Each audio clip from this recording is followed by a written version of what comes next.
10 years of marriage felt like a big mountain we had climbed together, so my wife, Mia, and I wanted a quiet celebration. Our budget was tight after some house repairs, so I searched Airbnb for a beach place within driving distance of our home in North Carolina. An ad popped up for a 2-bedroom house on Topsail Island, oceanfront, private deck, modern kitchen, listed for roughly a third of the normal price. The owner, a man named Caleb Shaw, explained in a chat that a last-minute cancellation left the week open, so he was passing the savings on. The deal looked too good, yet the reviews were mostly 5 stars and recent. We booked it. We arrived on a sunny Sunday afternoon in late October. The house sat at the end of a narrow road that led to dunes. It was lifted on stilts like most places there, painted light gray with a white metal roof. Inside smelled of new paint and salt air. Caleb kept communication friendly but distant. He left the key in a lockbox and texted a short welcome message reminding us of quiet hours after 10 p.m. We unpacked, walked the shoreline, then grilled shrimp on the deck while watching the sunset. Everything felt perfect. The first 2 nights were calm. We slept with the deck door cracked so we could hear waves. During the day, we drove to a small seafood market, read books in hammocks, and took photos of pelicans diving for fish. It felt like the low price was pure good luck. On the 3rd night, a storm rolled in fast. Around midnight, lightning flashed like strobe lights behind thick clouds. Thunder boomed so hard the house seemed to shake on its posts, just after 1 a.m. Mia nudged me. Through the roar of rain, we both heard the back door handle rattle, a clear metallic jiggle, pause, then another attempt. I sat up, my heart racing, but I reminded myself that the wind can make odd noises. The door stayed shut. After another loud thunderclap, the sound stopped. We eventually fell back asleep. Morning sunlight revealed something we hadn't expected. A wet trail began at the back door, leading 6 or 7 barefoot prints across the tile toward the hallway, then back again as if someone entered, wandered a few steps, and left. The door was locked from the inside, the same way we'd left it. We stared at the prints, not speaking. Finally, I wiped them up with paper towels and snapped photos on my phone. I messaged Caleb asking for the outdoor camera footage. On the listing, he'd advertised a system covering every exterior door. He replied within an hour. Sorry, camera's offline since yesterday. Power surge knocked them out. Waiting on replacement parts. He apologized for the inconvenience and offered to send over his handyman, but we said we'd handle things. I wasn't ready to abandon the trip over one strange incident. That night, the rain stopped, yet around 2 a.m., the same handle noise echoed through the house. This time, we both sat up instantly. Again, nothing happened beyond the short rattling. Dawn brought another set of damp footprints. They were faint but matched the size and shape of yesterday's prints. We spoke little over breakfast. A tightness hung in the air. On the 5th day, we agreed to stay awake past midnight to catch whoever it was. I brewed a pot of strong coffee and set 2 patio chairs in the dark living room facing the back door. We killed the lights and waited with only the glow of the microwave clock. Just after 1 a.m., rain began hitting the windows, soft at first, then harder. A flash of lightning lit the dunes. In that split second, I saw a lone figure at the edge of the deck stairs. He was tall, shoulders hunched, hands tucked in pockets. We ducked below the windowsill. My pulse hammered in my ears. 5 minutes passed. Another strike of lightning lit the living room for half a second, and we saw the figure closer, right outside the glass door. Something tapped the deck rail. Then, from the opposite side of the house, we heard the front doorknob turn. A quiet click followed, like a key sliding into a lock. The door creaked open a few inches, then shut gently. We scrambled toward the bedroom, pretending to move half asleep. I slipped under the covers, leaving just enough moonlight through the blinds to watch the doorway. Footsteps moved down the hall, slow, unhurried, heavy. The bedroom door pushed open. Caleb Shaw walked in. I recognized him from his host photo. He wore dark jeans, now soaked at the cuffs, and a white t-shirt plastered to his chest. Rainwater dripped from his hair onto the wood floor. He stood at the foot of the bed, hands dangling at his sides, breathing slowly, eyes fixed on us. We lay frozen, pretending to sleep, yet I knew my breathing sounded forced. After what felt like a full minute, he whispered, voice rough like gravel, "You're awake. I can tell." I did not answer. He tilted his head, studying us, then said, "This place stays quiet when guests respect the rules." He took a small step closer. Lightning cracked outside. A burst of light showed his face twisted in some private frustration. Then, without another word, he turned, walked back up the hallway, and the front door softly clicked again. Silence, except for rain hitting the roof. Mia trembled next to me. I forced myself to count to 30, then whispered for her to grab only essentials. We snatched wallets, phones, and shoes, leaving clothes and groceries behind. I opened the car door as quietly as possible and backed down the driveway with headlights off. When we reached the main road, I hit the gas. We drove through the dark for almost an hour until we found a 24-hour gas station. Inside, under bright, fluorescent lights, we finally spoke. We agreed not to go back, not even for our belongings. I filed a police report by phone.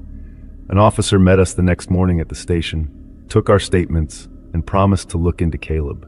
They warned that because he technically had key access and hadn't threatened violence, charges might be tricky.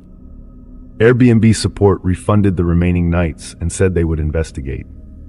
Weeks later, a detective called to confirm Caleb Shaw had previous complaints, unauthorized entries, missing items, but no one had pushed the case.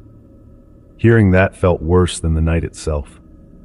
He was still out there, maybe renting the place under a new profile.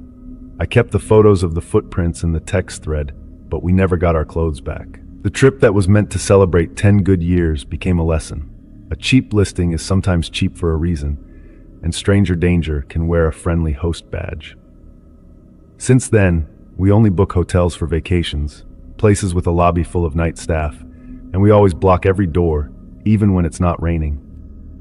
Before we dive into the next story, a quick request. If you want to support this channel, please consider joining the membership. Members get early uploads, bonus stories that never go public, and the chance to vote on future topics.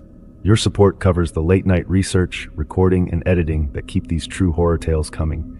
Just hit the join button below to see the perks. Thanks for being here. Now, back to the story.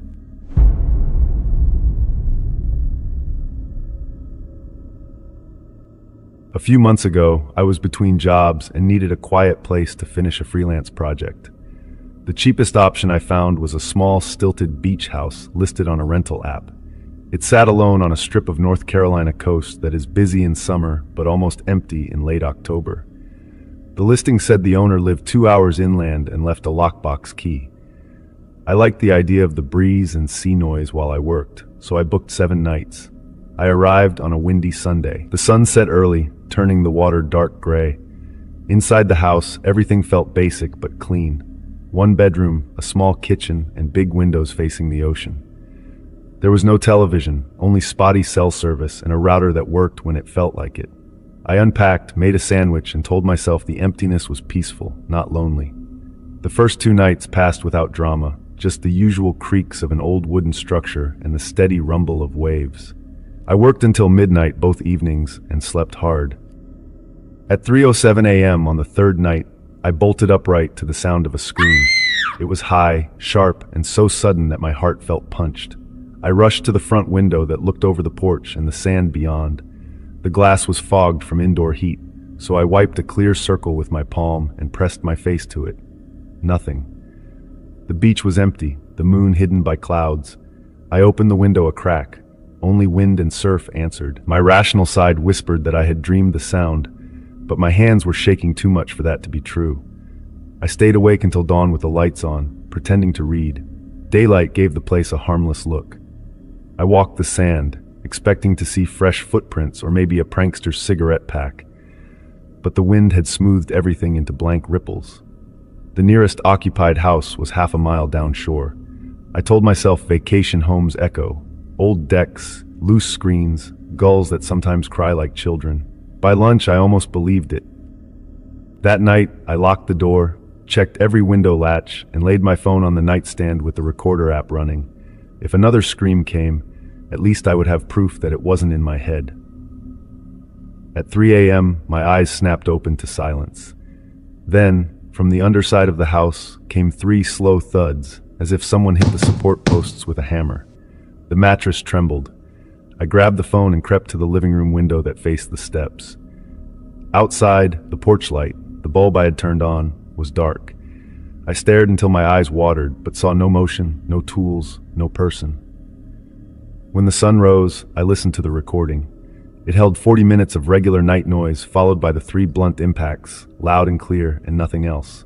I emailed the clip to myself and the owner, asking if he had workers scheduled. His reply came hours later. No maintenance this week. Probably raccoons. Raccoons do not switch off porch lights. On Thursday afternoon, I drove to the nearest gas station to clear my head. The cashier said almost nobody rents that house after Labor Day. Storm wrecked the security cameras last year, she added while counting change. Some folks say the place is creepy at night, but it's just the wind off the inlet. I nodded, pretending to agree. Back at the house, the air felt heavier, as though the rooms remembered the conversation. I left every light burning when evening fell. Just after 2:50 Friday morning, motion woke my phone screen. I sat up. Before I could fully focus, the front door handle clicked and turned. The deadbolt held, but the knob twisted back and forth in a steady, patient rhythm. I crouched behind the couch, heart hammering so hard I feared it would drown the sound. After maybe 30 seconds, the handle stopped. Footsteps moved across the porch, down the stairs, and out onto the sand. The screams returned, not one but several, overlapping like distant sirens, then fading toward the dunes. 15 minutes later, I found the courage to open the door. A single wet footprint sat on the porch boards, pointed toward the water. The rest of the wood was dry. No tracks on the stairs, none in the sand, only that one mark as though the owner stood on one leg. I decided the stay was over. I threw clothes into my suitcase and hustled to the carport. My car would not start, battery completely flat though it was new. I locked myself inside the house, called 911, and waited with a kitchen knife. Deputies arrived just before dawn. They searched under the house, along the beach, and even flew a drone over the dunes. They found nothing. One deputy, older, asked if I knew about the surfer who drowned off this stretch last fall. He got caught in a rip current on a foggy night. Friends heard him screaming but could not locate him in the darkness. His body washed up 3 days later, a mile north. The deputy said locals sometimes report hearing cries on stormy nights. The sea makes weird echoes. He wrote the case as an unfounded noise complaint and left. I checked out that morning. The owner met me to return the deposit. He looked tired, almost apologetic, and said he planned to raise the foundation and add new cameras before next season. I did not tell him about the footprint or the dead car battery. I only wanted distance.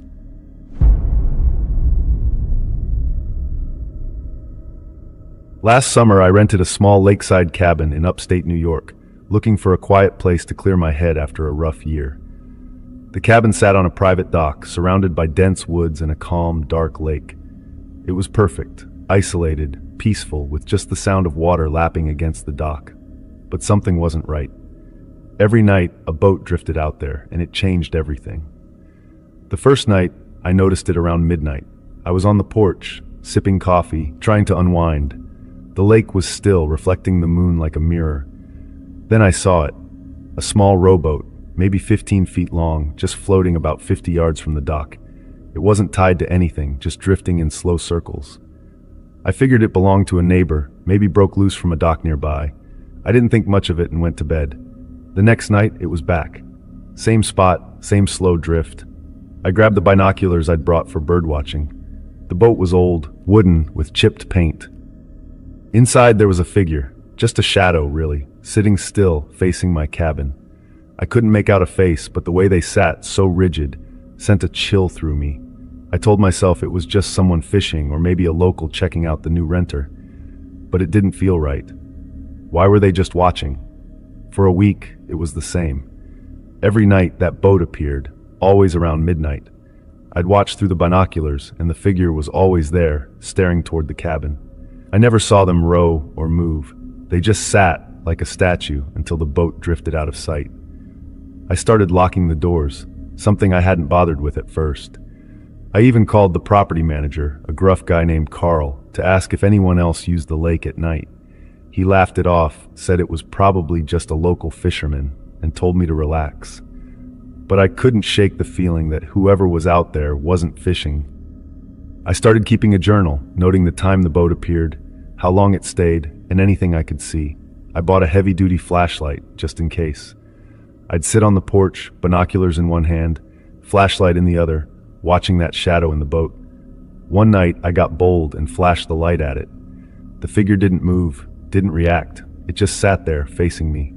My heart pounded so hard I could hear it in my ears. I went inside, locked the door, and didn't sleep that night.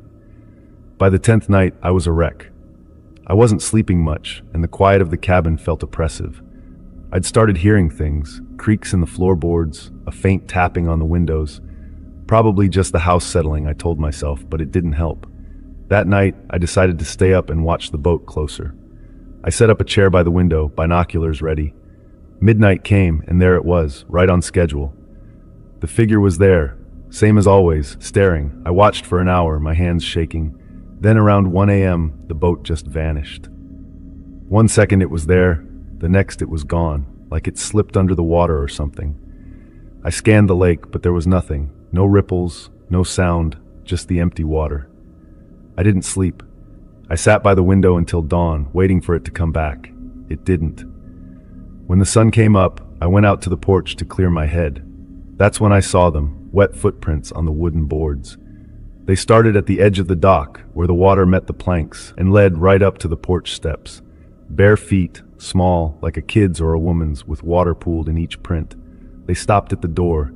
My stomach dropped. I checked the lock. It was still secure, no signs of tampering. But those prints, someone had been there, standing right outside while I was inside. I called Carl again, practically yelling. He came by that afternoon, looked at the footprints, and shrugged. Probably some kids messing around, he said. They swim out here sometimes. But I knew he was wrong. Kids don't swim out at midnight, not in that cold lake, and they don't leave a boat drifting with someone just sitting there, watching. I asked him to check the lake, see if anyone else had seen the boat. He promised he would, but I could tell he thought I was losing it. That night, I didn't sleep again. I sat in the dark, flashlight in hand, listening for any sound. Around 2 a.m., I heard it, a faint creak, like someone stepping on the porch. I froze, my heart racing. I crept to the window, peering through the blinds. Nothing. No boat, no figure, no footprints. But I swear I heard something move out there, slow and deliberate, like it was circling the cabin. The next morning, I packed my bags. I couldn't stay another night. As I loaded my car, I took one last look at the lake. It was calm, empty, like nothing had ever happened. But I knew what I'd seen, what I'd heard. I drove away, promising myself I'd never come back.